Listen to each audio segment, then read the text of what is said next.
Good morning, students.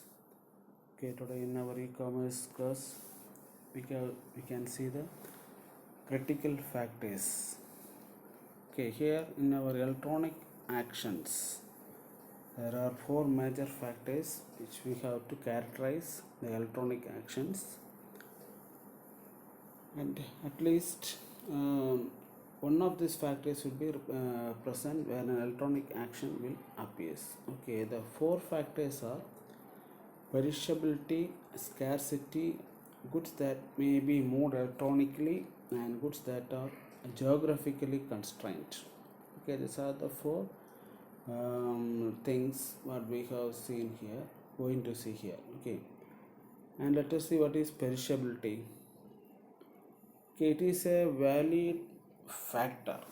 Okay, it is a valid factor that can be sold by a given point in time. Okay, that means we can say this perishable product as an airplane ticket. That means how it can be set as a perishable product. Okay, here each flight travel has a fixed cost to cover the fuel, maintenance, and salary bills. Okay, they have various expenses for operating the flight. Okay, like they have to give them maintenance, okay, salaries, okay, fuel, and so on. Okay, and here for for the expense of such kinds of things what we have said now, the airplane cost also to be what, to be meet the such kinds of what things. Okay, and that means they have to generate a revenue to cover part of what for those elements of cost. Okay, they have to make a ticket so they can give the what salaries and maintenance cost, okay, fuel and some other purchasing and so on. Okay, and here when the airplane leaves the airport, the unsold tickets go waste. But what that it means is, if there are 200 seats are there, only 100 seats or tickets have been sold, remaining 100 will be waste. So what they do, they will go for action. Okay, or they will go for what, bids. Okay, we will say in Tamil as lelam. Okay, here they will set a marginal cost of that ticket. Okay, and here they will fix a price for that particular ticket, and those who are willing to go for that particular journey, okay, they will buy it. Okay, and the company would make a greater profit that it would do without the said action. Okay, this is a valid, and we can assume that the cost of the action process will be less than the revenue that the actual action will generate. And here cost what they is cost what they have been getting of your action process will be less, okay, than the revenue that the actual action will generate. Okay, so here actual action process will take what, a less cost than the actual action will what they have to generate there. Okay, this is the first one factor is there. And another critical factor is what, scarcity. Okay, what do you mean by scarcity? This occurs when there is an excess demand, okay, for a particular product. And demand, what they mean is, if there is no things to give, or for a what to match the market. Okay, a particular product is not available, or they have more demand for a particular product when comparing to the actual supply. This actual market can be used to provide a price discovery mechanism. Okay, and that time, if the demand is increasing the price, at the same time they will increase the price also. Okay, to reflect the excess demand until an equilibrium price is reached where supply equals demands. Okay, why means This is a usual trick of a business. Okay, when there is a demand, they will increase the price of the particular product also. Okay, and in order to what minimize or equalize the supply and the demand, they will do such kind of what increase in the what price of the particular product. This is normally happening there. Okay, so some product examples are internet action may be used for price discovery or new computer parts, some domain names, okay, IP address, okay, stamp coins, and some communication frequencies. Okay, they have been said as what the scarcity there. Okay, and next one is goods that may be moved electronically. Okay, here these goods have a great possibility of appearing in the electronic market. Okay, in terms the electronic actions, securities are one of the most promising areas where an electronic action may occur. Okay, the largest entry barriers that an electronic action sites for securities must overcome are the regulation set up by various security exchange commissions. Okay, here what they have been said, just goods that may be moved electronically. These goods have a great possibility of appearing in the electronic markets. Okay, mostly cell phones, TVs. Okay, some electronic gadgets will have, and in certain electronic action securities are one of the most what promising areas where an electronic action may occur. Okay, and next goods that are geographically constrained, and here these goods have better changes to be part of a successful electronic action. Okay, this is due to the fact that if the transportation cost exceeds the customer's local search cost, the customer will not engage in an electronic action. Okay, here what they are saying is that these goods have better chances to be part of a successful electronic actions. Okay, that means this is due to the fact that if the transportation cost exceeds the customer's local search cost, the customer will not engage in an electronic action. Okay, due to when we get products in locally, we will mostly prefer to buy it from locally. At the same time, if it this have been what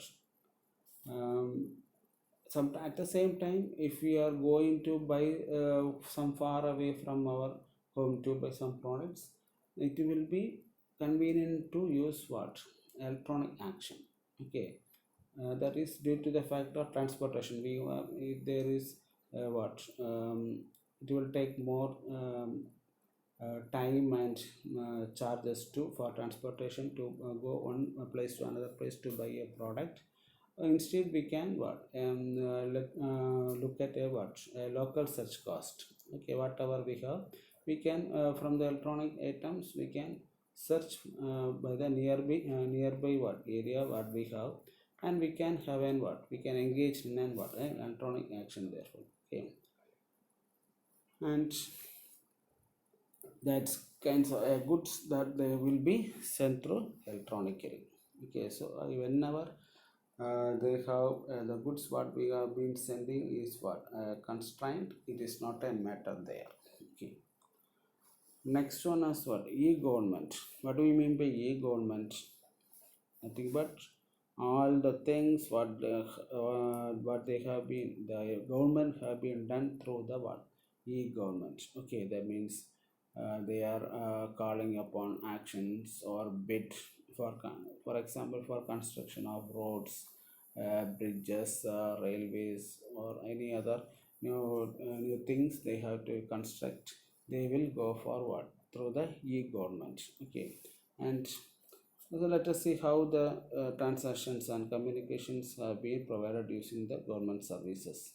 Okay, what kinds of action they have been done through e-government. Here the e-government classification. is as follows, that is government to what, a citizen. Here the online non-commercial interaction between local and central governments and private individuals. Okay, government to citizen means a government will be interacted to the directly to the citizen. That means an online commercial interaction between local and central what governments and private individuals. What they mean is, if we have to buy any kinds of certificates, or we if we need to apply for any kinds of benefits from the government, we need a what, a directly a citizens can be linked through the e-governments. Okay, e-governance. And further we can use what, a government to a citizen link there. Okay, and next one is government to government, G2G. That is the online interaction between government organization, departments and authorities with another government organization, department. Okay, here there are different kinds of departments are there within a government. One department, that is one government department will be linked with the another departments. Okay, there we have one an online transaction in between, but one government to the another one government department to the another government departments. Okay, maybe organization and or authorities. For that they have what, the government to government link will be there. Okay, and the government to employees, a kind of link or online interaction between government organization and its employees. Okay, employees details will be stored in the site, government sites. Okay, employee salaries, okay, all pensioners, okay, all kind of details will be there with the governments. And business to government. Okay, what is happening to business or government to business? And it is a concept that businesses and government agencies can use central website to exchange information and do business when each other more efficiently than they usually can off the web. Okay, that means some government sites have been used for what, a purpose of what, concept of business.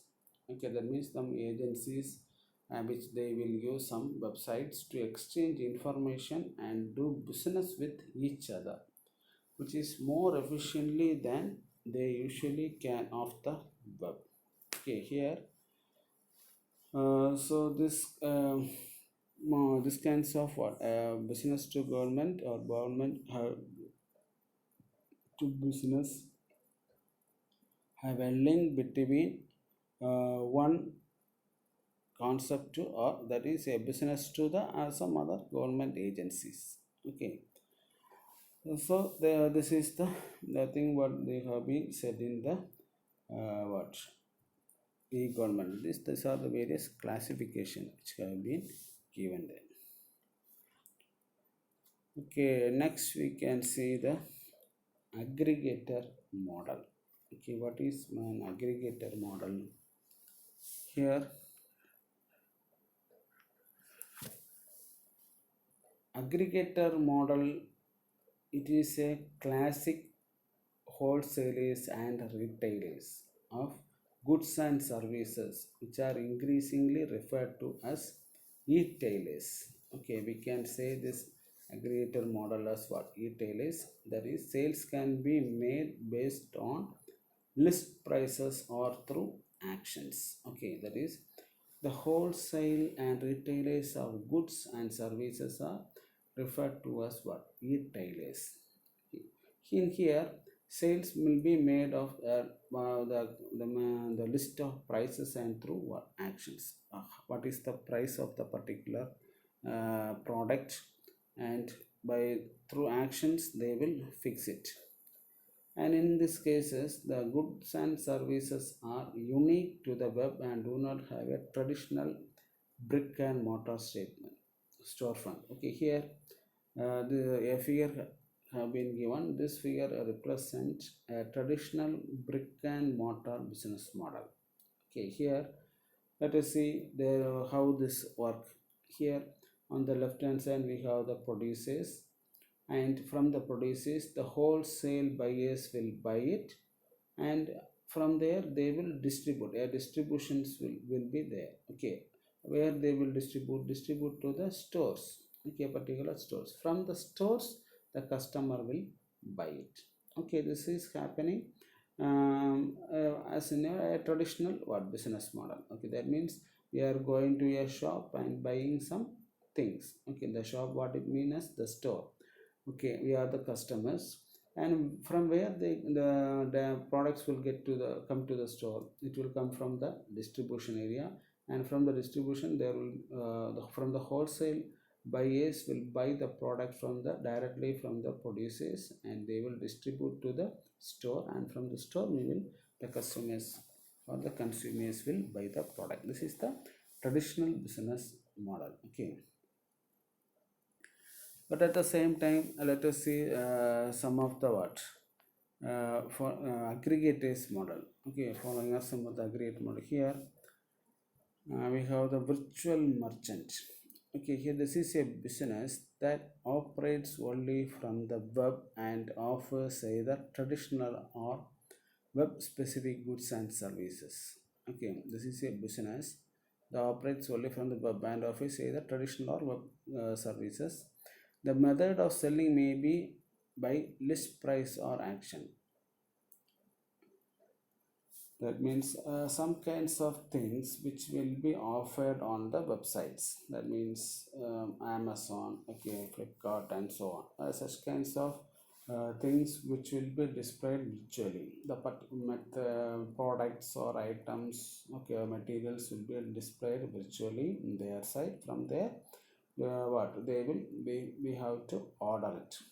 Okay, and by they will fix a price, and if we satisfied with that price or satisfied with that product, okay, we can order it through what the online.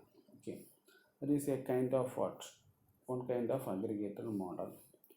And another one is catalog merchant. Okay, here this is it's kind of merchant. It is a migration of mail order to a web-based order business. Here what they means several catalogs will be displayed. From this catalog they will what send mail to the what web-based what, and they will order the business through mail. Okay, and next one, surf and turf. It is none other, it is a traditional brick and mortar establishment with web storefront. The model has the potential for channel conflict. Okay, this is not so familiar. It is a traditionally and with what web storefront, and this is this product model has a potential for channel conflict. Okay, there will be a conflict in the channel. Okay, next one is Bitvendor. Okay, this is a merchant that deals strictly in digital products and services. Okay, and in its purest form, and it conducts both sales and distribution over the what net. Here, Bitvendor is nothing but this is a merchant that deals strictly in digital products and services. Okay, they will have only some digital products and its services, and it's a purest form, conducts both sales and distribution over the network. Okay, this vendor will sell only digital items or digital products and services, and they will conduct both sales and distribution through the website. Okay, and next one is what a subscription model. Okay, here the users pay for access to the site, and the high value added content is what essential here. Okay, that is for some news content or some other kinds of research papers. Okay, some valued informations all have to be subscribed. Okay, that means if you subscribe, then only you will get. If you need to subscribe, you have to pay for getting what the particular product or information or data. Okay, for that this is a kind of what model is what? The aggregator model.